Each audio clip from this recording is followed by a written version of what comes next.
नमस्कार, ग्लोबल न्यूजमा स्वागत छ। सुरुमा हेडलाइन्स। एमसीसी पारित गर्न कांग्रेसले थाल्यो पहल। प्रधानमन्त्री राष्ट्रिय सहमति खोज्न लागि परेको अर्थमन्त्रीको दावी।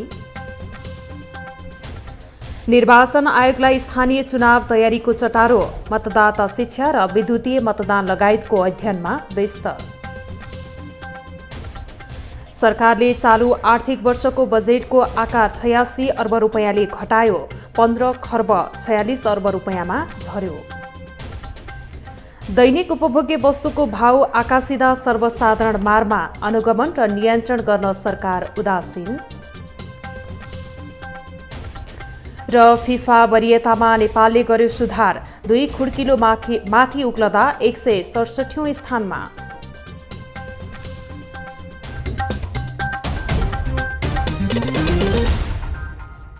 ग्लोबल न्यूज अब विस्तारमा। नेपाली कांग्रेसले एमसीसी संसदबाट पारित गर्न पहल गर्ने विषयमा छलफल सुरु गरेको छ। कांग्रेसको कार्य सम्पादन समितिको बैठकले एमसीसी संसदद्वारा पारित गर्न पहल गर्ने विषयमा छलफल सुरु गरेको हो। कांग्रेसले एमसीसीका बारेमा अन्य राजनैतिक दलहरूसँग समेत छलफल गर्ने निर्णय समेत गरेको छ। कांग्रेसले गठन गरेको केन्द्रीय कार्य सम्पादन समितिको पहिलो बैठकमा एमसीसी संसदबाट पारित गर्ने स्थानीय तहको चुनाव लगायतका बारेमा छलफल सुरु भएको हो। कार्य सम्पादन समितिमा भएको छलफलमा संसदको आगामी बैठकमा एमसीसी टेबल गर्ने बारेमा छलफल भएको छ। छलफलका क्रममा बोल्ने सबै नेताहरूले एमसीसी पारित गर्नुपर्ने धारणा राखेका छन्। नेपाल सरकारले नै सन् 2012मै त्यो प्रक्रिया अगाडि बढाएको, त्यो आवेदन दिएको हो। त्यो सूचीमा नेपाललाई पार्नको लागि यो अन्यलाई पनि चाँडै समाप्त पार्नुपर्दछ र त्यो प्रक्रियालाई संसद मार्फत अगाडि बढाउनु पर्दछ भन्ने कुरामा पनि हाम्रो पार्टीमा कुनै दुईमत छैन। बोल्ने साथीहरूले सबैले यो प्रक्रिया अगाडि बढाउने र अरू दलहरूको सहमति जुटाउन लाग्ने कुराहरू नै गर्नुभएको छ। नेपाली कांग्रेसले म्याद सकिएका भातृ तथा शुभेच्छुक संस्थाको नेतृत्वको कार्यकाल थप्ने वा चुनाव गर्ने भन्ने बारेमा समेत छलफल सुरु गरेको छ। नेपाल विद्यार्थी संघ लगायतका भातृ संस्थाहरूमा नेतृत्व चयन गर्नुपर्नेमा सबैजसो नेताहरूले धारणा राखेको भए पनि कुनै निर्णय भने नभएको कांग्रेसले जनाएको छ। स्थानीय निकायको निर्वाचन वैशाख 30 गते जुन हुँदैछ, त्यो निर्वाचनमा नेपाली कांग्रेस पार्टीलाई सशक्त ढङ्गबाट आफूलाई प्रस्तुत गर्ने, जनताको बीचमा अझ सशक्त ढङ्गबाट कसरी जोडिने र सफलता कसरी हासिल गर्ने, त्यो एउटा विषय हाम्रो छलफलको विषय छ। एमसीसी पारित गर्दा सत्ता गठबन्धनभित्र समस्या हुन सक्ने देखिएको भए पनि बिहीबारको बैठकमा भने गठबन्धनका बारेमा कुनै छलफल नभएको कांग्रेसको दाबी छ। नेपाली कांग्रेसले सरकारले आगामी वैशाखका लागि तय गरेको स्थानीय तहको चुनाव केन्द्रित छलफल भएको बताएको छ। स्थानीय तहको चुनावमा हुन सक्ने अन्तर्घातलाई केन्द्रित गरेर अनुशासन समिति गठन गर्ने प्रस्तावमा समेत कांग्रेसले छलफल सुरु गरेको छ। ग्लोबल टेलिभिजनका लागि क्यामेरामा राजेन्द्र काफ्लेका साथमा अमृतराज काफ्ले, काठमाडौँ। अर्थमन्त्री जनार्दन शर्माले एमसीसी परियोजनाको सम्बन्धमा सरकारले राष्ट्रिय सहमति खोज्ने प्रयास गरिरहेको बताउनु भएको छ। बिहीबार अर्थ मन्त्रालयमा आयोजित चालू आर्थिक वर्षको बजेटको अर्धवार्षिक समीक्षा मूल्याङ्कन प्रतिवेदन सार्वजनिक कार्यक्रममा अर्थमन्त्री शर्माले एमसीसीको सम्बन्धमा राजनीतिक दलहरूबीच सहमति खोज्ने प्रयास भइरहेको बताउनु भएको हो। यसका लागि प्रधानमन्त्री शेरबहादुर देउवाले प्रयास गरिरहेको उहाँको भनाइ छ। अर्थ मन्त्रालयको तर्फबाट सबै मन्त्रालयसँग समन्वय गर्ने, सहजीकरण गर्ने कामहरू हामीले आवश्यकता अनुसार कहिले 15 दिनमा कहिले 1 महिनामा गरिरहेको अवस्था छ। फेरि पनि अहिले कामको आधारमा, आवश्यकताको आधारमा बजेटहरूको त्यसलाई निकासी लगायतका कामहरू व्यवस्थित गरेका छौँ। अर्थमन्त्री शर्माले एमसीसी परियोजनामा राष्ट्रिय सहमति खोज्ने गरेको प्रधानमन्त्रीको प्रयासले निष्कर्ष निस्कनेमा विश्वस्त रहेको बताउनुभयो। एमसीसीले सरल रेखामा कुदेको मुलुकको राजनीतिलाई नयाँ मोड दिएको छ। एमसीसी मुख्यालयले बारम्बार यसलाई पास गर्न दिएको दबाव र दलहरूको परिवर्तित भनाइ र गराइले अबका दिनमा सत्ता गठबन्धन नै धर्मराउने हो कि भन्ने संकेत देखिन थालेका छन्। चुनावको मुखमा पुगेका दलहरूमा बन्दै गरेको नयाँ समीकरणले के संकेत गर्छ त?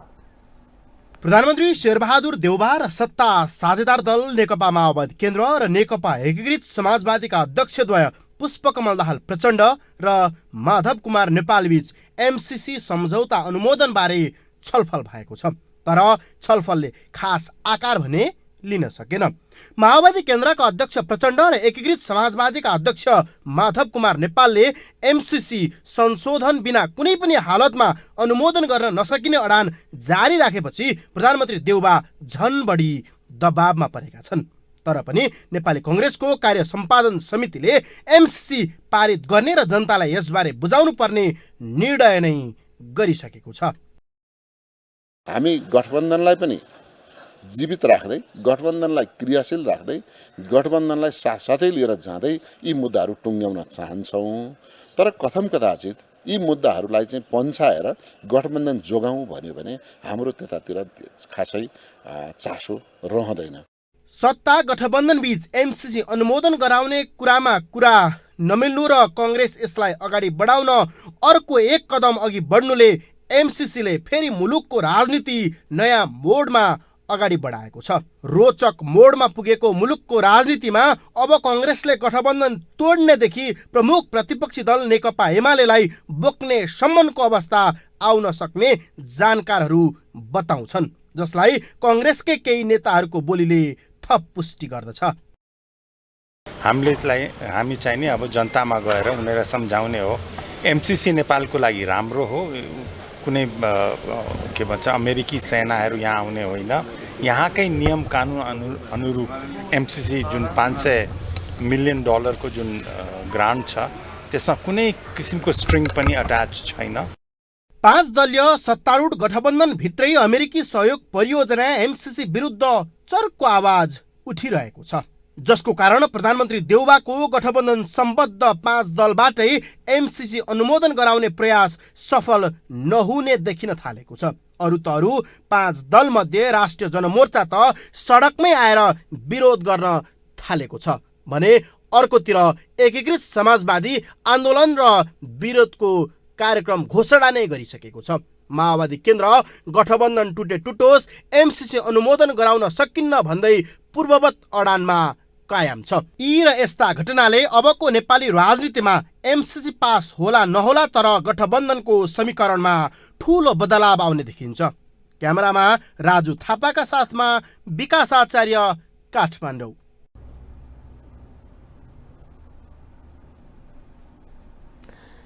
नेकपा माओवादी केन्द्रको शुक्रबार र शनिबार बोलाइएको केन्द्रीय समिति बैठक स्थगित भएको छ। कोरोना महामारीका कारण बैठक स्थगित गरिएको हो। यसअघि माघ 27 गतेका लागि बोलाइएको बैठक बस्ने ठाउँ तय नभएका कारण माघ 27 र 29 गतेका लागि सारिएको थियो।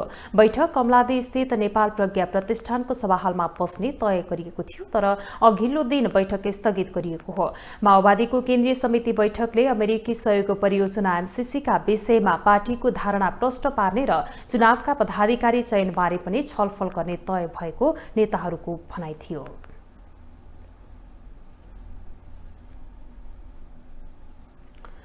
राष्ट्रिय प्रजातन्त्र पार्टीका पूर्व अध्यक्ष पशुपति शमशेर जबराले हाल पूर्व अध्यक्ष कमल थापा पुनः पार्टीमा फर्कनेमा आशावादी रहेको बताउनु भएको छ। बिहिबार पार्टी कार्यालय धुम्बाराईमा बसेको केन्द्रीय पदाधिकारी बैठक अघि सञ्चारकर्मीहरूसँग कुरा गर्दै पूर्व अध्यक्ष जबराले थापाले धैर्य गर्न नसकेकोमा दुःख लागेको बताउनु भयो। उहाँले पूर्व अध्यक्ष थापाले पार्टी परित्यागको घोषणा गर्नु अनपेक्षित घटना भएको पनि बताउनु भयो। उहाँको धेरै गुनासोहरू सार्वजनिक भइसकेका थियो, तर हाम्रो कुरा हुँदाखेरिमा चाहिँ यी सबै कुरालाई अलि धैर्य लिएर छलफल गरौँ भनेर मैले अनुरोध गरेका थिएँ। अब विस्तृतमा त के जाने, त्यो अनुरोध स्वीकार हुन्छ भन्ने मैले आशा गरेका थिएँ र अपरझट जुन घटना आयो दुःखको घटना, दुःखलाग्दो कुरा। थापाले पार्टी परित्यागको घोषणा गर्नु अनपेक्षित भएको उहाँले बताउनुभयो। पूर्व अध्यक्ष शमशेरले आगामी 3 चरणको निर्वाचनमा पार्टी गम्भीर भएर लाग्नुपर्ने बताउनुभयो। सरकारले चालू आर्थिक वर्षको बजेटको आकार 86 अर्ब रुपैयाँले घटाएको छ। अर्धवार्षिक समीक्षा मूल्याङ्कन प्रतिवेदन सार्वजनिक गर्दै अर्थमन्त्री जनार्दन शर्माले चालू आर्थिक वर्षको बजेट आकार 86 अर्बले घटाएर 15 खर्ब 46 अर्ब रुपैयाँमा झारिएको जानकारी दिनुभयो। बिहिबार अर्थ मन्त्रालयमा चालू आर्थिक वर्षको बजेटको अर्धवार्षिक समीक्षा मूल्याङ्कन प्रतिवेदन सार्वजनिक गर्दै अर्थमन्त्री जनार्दन शर्माले चालू आर्थिक वर्षको बजेट आकार 86 अर्बले घटाएको जानकारी दिएका हुन्। शर्माले चालू आर्थिक वर्षमा विनियोजित बजेटको 94.7% अर्थात् 15 खर्ब 46 अर्ब रुपैयाँ मात्र खर्च हुने बताए। उनले चालू आर्थिक वर्षको समीक्षा गर्दै यो वर्ष पूर्ण आकारमा बजेट खर्च नहुने दावी गरे। उनले पूर्व तयारी बिना प्रतिस्थापन बजेट ल्याएकोले आर्थिक वर्षको 6 महिनाको अवधिमा पुँजीगत खर्च लक्ष्य अनुसार हुन नसकेको स्वीकार गरे। पुँजीगत खर्च बढाउन अब सरकारले बजेट निर्माणको प्रक्रिया नै परिवर्तन गर्नुपर्ने उनको भनाइ छ। चालू आर्थिक वर्षको राजस्वको लक्ष्य र वैदेशिक अनुदान रकम परिचालनको लक्ष्य घटाएर राजस्व र आन्तरिक ऋण 12 खर्ब 89 अर्ब 82 करोड रुपैयाँ, वैदेशिक अनुदान 50 अर्ब रुपैयाँ र वैदेशिक ऋण 2 खर्ब 6 अर्ब 46 करोड रुपैयाँ खर्च हुने अनुमान गरिएको छ। चालू तर्फ रु 10 खर्ब 35 अर्ब 46 करोड अर्थात् विनियोजित बजेटको 97.2%, पुँजीगत तर्फ रु 3 खर्ब 40 अर्ब 32 करोड अर्थात् विनियोजित बजेटको 90.01% र वित्तीय व्यवस्थातर्फ रु 1 खर्ब 70 अर्ब 49 करोड अर्थात् विनियोजित बजेटको 90% हुने अनुमान छ। चालू आर्थिक वर्षमा नेपाल सरकारको स्रोतबाट राजस्व र आन्तरिक ऋण गरेर रु 12 खर्ब 89 अर्ब र 82 करोड, वैदेशिक अनुदान तर्फ रु 50 अर्ब र वैदेशिक ऋण तर्फ रु 2 खर्ब 6 अर्ब 46 करोड खर्च हुने संशोधित अनुमान रहेको छ। नेपाल राष्ट्र बैंकका गभर्नर महाप्रसाद अधिकारीले अर्थतन्त्र जोगाउन आयात निरुत्साहित गर्न बाध्य हुनु परेको बताउनुभयो। अधिकारीले विदेशी विनिमय सञ्चित घट्दै जाँदा आयात निरुत्साहित गर्नु परेको बताए। गभर्नर अधिकारीले आयात निरुत्साहित गर्दा भन्सा राजस्वमा प्रभाव पर्ने जोखिम मोलेर भए पनि आयातमा कडाई गरिएको बताए। यो औद्योगिक कच्चा पदार्थको लागि उद्योग आफैले गर्ने आयातमा यो मार्जिन राख्नुपर्ने व्यवस्था छैन र ठुलो अंशमा त्यस्तो खालको वस्तुहरू आयात हुन्छ, जसले गर्दा धेरै नै घट्छ भन्ने त हामीलाई लागेको छैन। केही यसको असर हामी देखिरहेछौँ इम्पोर्टको साइडमा, जसको इम्प्याक्ट चाहिँ उसमा हामीले ल्याएको मागबाट हुनेछ र अहिले माग 26 गते ल्याएको चाहिँ असर हामी अलिकति चेतबाट मात्रै हामी देख्नेछौँ। अर्थमन्त्री शर्माले चालू आर्थिक वर्षको बजेटमा चुनावका लागि विनियोजन गरिए भन्दा 5 गुणा बढी रकम माग भएकाले अर्थ मन्त्रालय दबावमा परेको तर्क गरे। उनले सरकारले चालू आर्थिक वर्षको बजेटमा 10 अर्ब रुपैयाँ छुट्याए पनि माग भने 50 अर्ब रुपैयाँको रहेको दावी गरे। नेपालमा आज थप 14 जनाको मृत्यु भएको छ। स्वास्थ्य तथा जनसङ्ख्या मन्त्रालयका अनुसार यो सँगै संक्रमणले ज्यान गुमाउनेको संख्या 11,864 पुगेको छ। आज 1,369 जनामा संक्रमण पुष्टि भएको छ। 8,880 जनाको पीसीआर गर्दा 1,013 जनामा संक्रमण पुष्टि भएको हो। यस्तै 3,000 को एन्टिजेन गर्दा 365 संक्रमित पाइएका हुन्। आज 2,238 जना संक्रमण मुक्त भएका छन्। मन्त्रालयका अनुसार देशभर हाल 29,400 संक्रमित रहेका छन्। आइसियूमा रहेका 225 मध्ये 32 जना भेन्टिलेटरमा उपचाररत छन्। राष्ट्रिय परीक्षा बोर्डका अध्यक्ष महाश्रम शर्माले माध्यमिक शिक्षा परीक्षा एसईई प्रदेश सरकारलाई दिने गरी कानून निर्माण गरिरहेको बताउनु भएको छ। काठमाडौँमा आज आयोजित कार्यक्रममा अध्यक्ष शर्माले एसईई को परीक्षा गर्ने जिम्मा प्रदेश सरकारलाई दिने गरी कानून निर्माण गरिरहेको बताउनु भएको हो। उहाँले ऐनमा व्यवस्था नभई सबै कुरा प्रदेश सरकारलाई दिन कानूनतः अप्ठ्यारो परेको भन्दै सरकारले प्रदेशलाई अधिकार दिने कानून पारित गरे प्रदेश सरकारले नै एसईई को परीक्षा लिने बताउनुभयो। उहाँले प्रदेशले उत्तर पुस्तिका परीक्षण गरिसकेपछि आफ्नो समयअनुसार नतिजा प्रकाशन गर्न सक्ने पनि बताउनुभयो।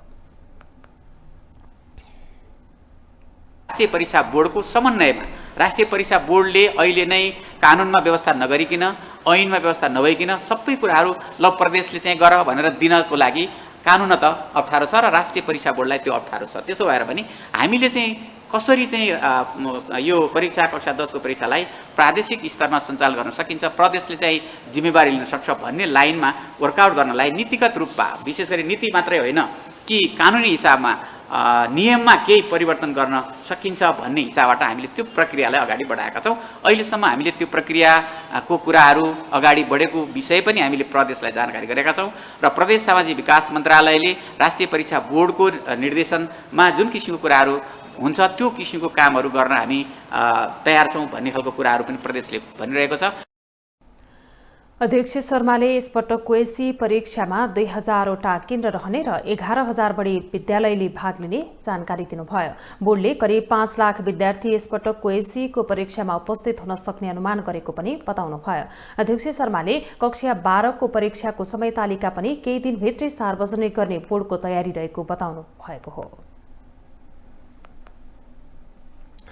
राष्ट्रिय दलित आयोगले दलित समुदायले भोगेका उत्पीडनको सम्बन्धमा समाजशास्त्रीय अध्ययन हुनुपर्ने बताएको छ। राष्ट्रिय दलित आयोगका पदाधिकारीको 1 वर्ष अवधि पुगेको अवसरमा आयोजित कार्यक्रममा अध्यक्ष देवराज विश्वकर्माले यस्तो बताउनु भएको हो। उहाँले देश विदेशका विश्वविद्यालयका प्राध्यापक र समाजशास्त्रीको संलग्नतामा समाजशास्त्रीय अध्ययन हुनुपर्ने धारणा राख्नुभयो। दलित समुदायका व्यक्तिहरूमाथि अझै पनि कुनै न कुनै रूपको विभेद भएको उहाँको भनाइ छ। यो जुन अपमान, घृणा, तिरस्कार, बहिष्करणको जुन एउटा लामो वृत्तान्त छ, यसको समाजशास्त्रीय अध्ययन हुनुपर्छ भन्ने आयोगको धारणा छ र हामी समाजशास्त्रीहरूलाई त्रिभुवन विश्वविद्यालय, अरू विश्वका थुप्रै अरू विश्वविद्यालयका प्रोफेसरहरूलाई समेत ल्याएर यसको अध्ययन गराइनुपर्छ। आयोगले यस अवधिमा आयोगको बैठक सञ्चालन कार्यविधि 2078 निर्माण गरी कार्यान्वयनमा ल्याएको जनाएको छ। आयोगका प्रवक्ता सुन्दर पुरकुटीले दलित समुदायका जाति तथा थरको सूचीकरणका लागि थर सूचीकरण मापदण्ड 2078 तयार गरी कार्य अघि बढाएको जानकारी दिनुभयो। उहाँका अनुसार आयोगको उजुरी व्यवस्थापन निर्देशिका, आन्तरिक व्यवस्थापन निर्देशिका, आयोगको आचार संहिता 2078 पनि तयार गरिएको छ। अब पालो ग्लोबल सञ्जालको।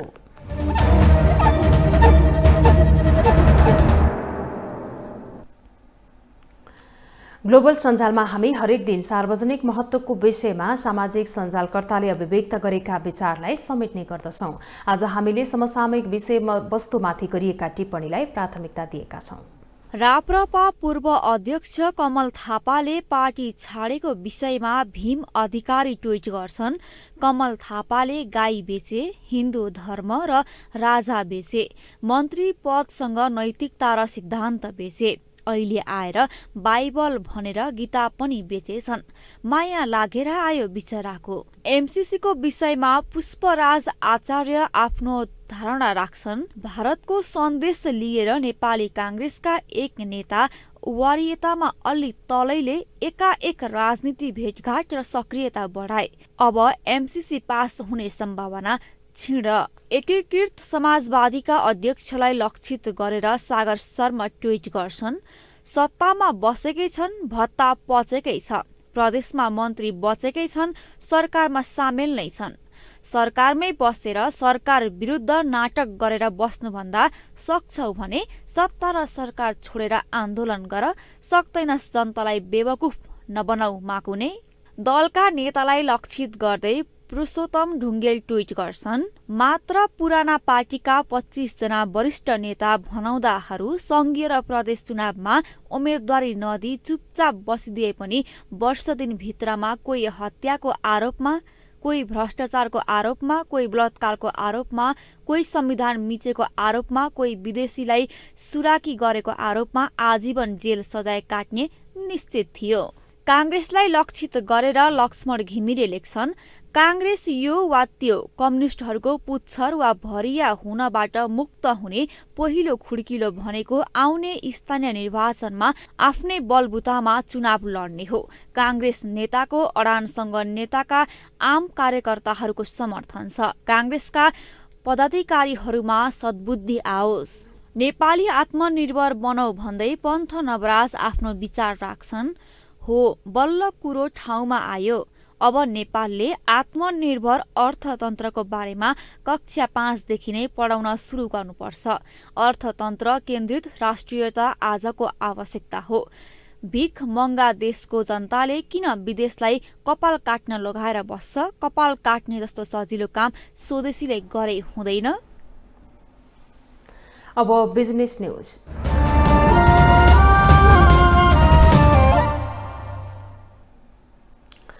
नेपाल राष्ट्र बैंकले सार्वजनिक गरेको तथ्याङ्क अनुसार मूल्य वृद्धि निरन्तर उकालो लागिरहेको छ।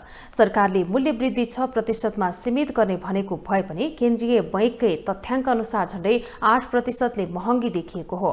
आयातित वस्तुमा अन्तर्राष्ट्रिय बजार अनुसार मूल्य निर्धारण हुने भए पनि कालोबजारीका कारण समेत महँगी बढेको देखिएको छ।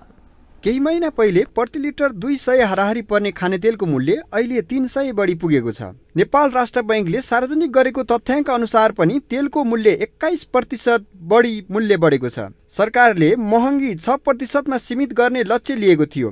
केन्द्रीय बैंककै तथ्याङ्क अनुसार पुसमा मात्रै महँगी 8% भन्दा बढी बढेको छ। उपभोक्ता समेत सरकारले मूल्य वृद्धि नियन्त्रण गर्न नसकेको कारण महँगी बढेको बताउँछन्। जब लागत बढिरहेको छ हैन, अब यहीँको उत्पादनमा अथवा यहाँको व्यापारको लागि हैन, अनि त्यसपछि त्यही हिसाबले चाहिँ मूल्य बढ्दै जाने भयो है। इन्धनको चाहिँ जुन मूल्य बढेको छ त्यसले चाहिँ हिट हान्ने भयो इन्धनको हैन। अनि यता चाहिँ अब जस्तो यो पेन्डेमिक सिचुएसनमा व्यापार त्यो हिसाबले चल्न सकिरहेको छैन हैन। व्यापार व्यवसाय गरेर बस्नेहरूलाई पनि के छ भने थोरै सेलबाट पनि उनीहरूले धेरै प्रफिट चाहिँ जेनेरेट गर्नुपर्ने अवस्थामा व्यापारीहरू छन् हैन। अनि त्यो भएर पनि उनीहरू अलिकति मूल्य बढाउन चाहिँ बाध्य छन् भन्ने मलाई लाग्छ है। अधिकार कर्मीहरू समेत सरकारकै कारण उपभोक्ताले महँगीको सामना गर्नु परेको बताउने गरेका छन्। सरकारले कालोबजारी गर्नेलाई कारबाही गर्ने गरेको बताए पनि बजारमा भने झनै मूल्य वृद्धि दिन प्रतिदिन बढेको छ। मूल्य वृद्धिको अनुगमन गर्ने जिम्मा कानुनले स्थानीय तह, जिल्ला प्रशासन कार्यालय र वाणिज्य विभागलाई दिएको छ। वाणिज्य विभाग भने विभागले निरन्तर अनुगमन गरिरहेको दाबी गरेको छ। तेलका लागि चाहिने कच्चा पदार्थ तोरी तेलहरू ल्याउन अलि सहज भएको हुँदाखेरि हाम्रोबाट चाहिँ भारतमा निकासी चाहिँ नियन्त्रण भयो। त्यसले गर्दा अहिले चाहिँ यो तेलहरूको मूल्यमा चाहिँ केही नियन्त्रण चाहिँ भएको छ, घटेको पनि छ। वाणिज्य विभागले अनुगमन निरन्तर गरिरहेको दाबी गरेको भए पनि विभागको उपस्थिति भने आम उपभोक्ताले महसुस गर्ने गरी देखिएको छैन, जसका कारण समेत उपभोक्ता मारमा परिरहेका छन्। ग्लोबल टेलिभिजनका लागि क्यामेरामा वेद श्रेष्ठको साथमा कविन्द्र तिमसिना, काठमाडौँ। अब पालो ग्लोबल भोइसको।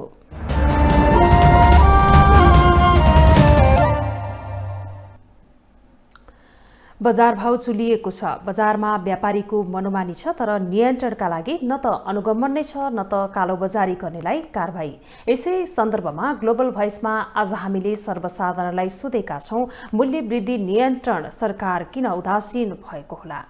अब सरकारले किन नियन्त्रण गर्न सकेको छैन भन्दा असक्षम भएर, मानव सरकारहरू सबै असक्षम छन्।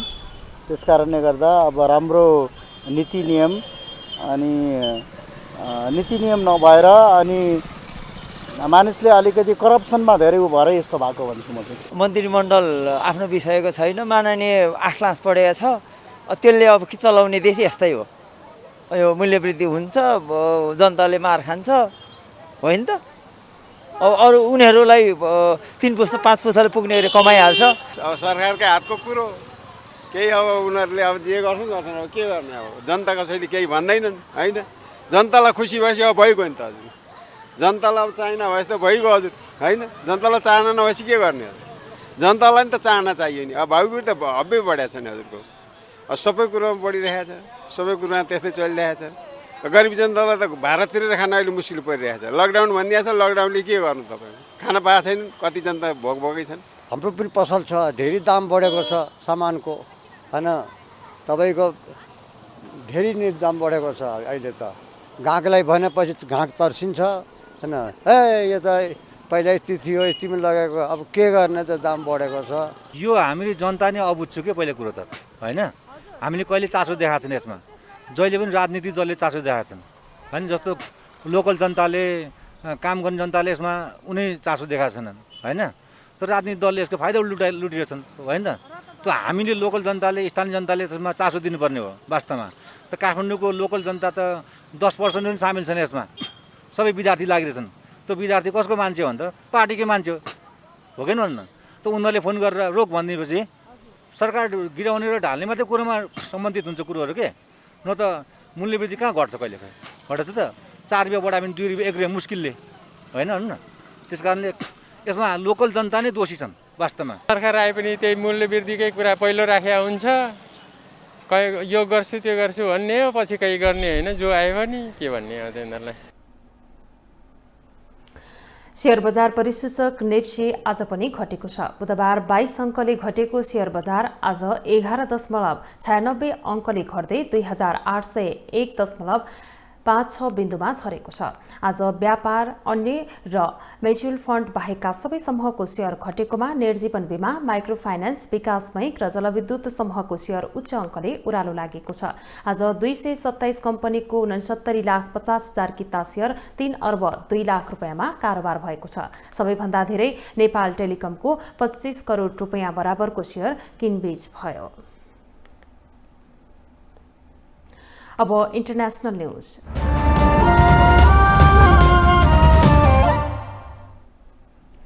अमेरिकाले 10वटा विमानद्वारा 80 टन हात हतियार युक्रेन पुर्याएको छ। युक्रेनका रक्षा मन्त्री ओलेक्सी रेन्जिकोभले अमेरिकाबाट 10वटा विमानमा अत्याधुनिक हतियार राजधानी किभमा आइपुगेको पुष्टि गरेका हुन्। समग्रमा अमेरिकाले हतियारका 45 विमानहरू आपूर्ति गर्ने योजना बनाएको युक्रेनी सेनाको स्रोतले उल्लेख गरेको अन्तर्राष्ट्रिय सञ्चार माध्यममा उल्लेख छ। रुसले युक्रेनको सीमा क्षेत्रमा 1 लाख सैनिक तैनाथ गरेपछि अमेरिका र पश्चिमा देशले युक्रेनलाई सैन्य सहयोग गरिरहेका छन्। यस्तै उत्तर एटलान्टिक सैन्य संगठन नेटोले पनि सहयोगीहरूलाई आफ्नो सैन्य समर्थन बढाउन आग्रह गरेको छ। रुसले भने आफ्नो छिमेकीलाई आक्रमण गर्न खोजेको आरोपलाई लगातार अस्वीकार गर्दै आएको छ। अब स्पोर्ट्स न्यूज।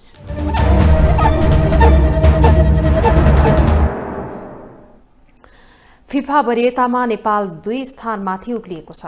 फुटबलको सर्वोच्च निकाय फिफाले आज सार्वजनिक गरेको नयाँ वरियतामा नेपाल 2 स्थान सुधार गर्दै 167औं स्थानमा पुगेको हो। यसअघि नेपाल 169औं स्थानमा थियो। नेपालले 15 माघ र 18 माघमा गरी अफ्रिकन राष्ट्र मरिसस विरुद्ध घरेलु मैदानमा 2 मैत्रीपूर्ण खेल खेलेको थियो र दुवैमा विजय भएको थियो।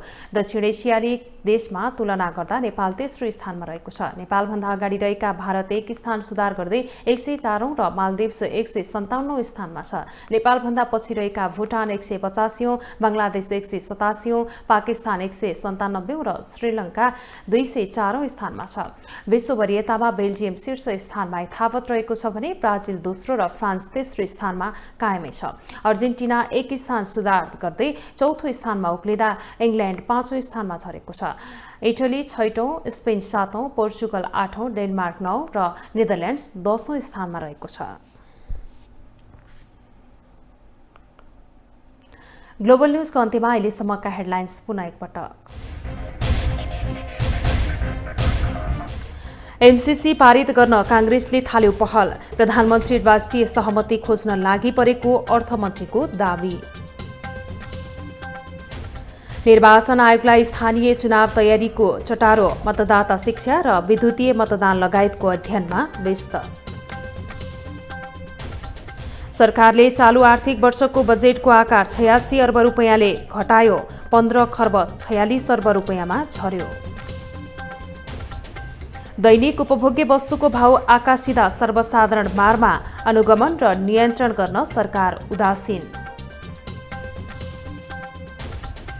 र फिफा वरियतामा नेपालले गर्यो सुधार, 2 खुड्किलो माथि उक्लँदा 167औं स्थानमा।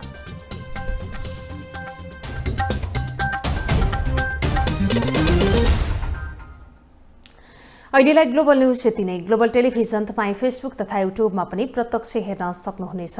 ग्लोबल टेलिभिजन हेर्दै गर्नुहोला। नमस्कार।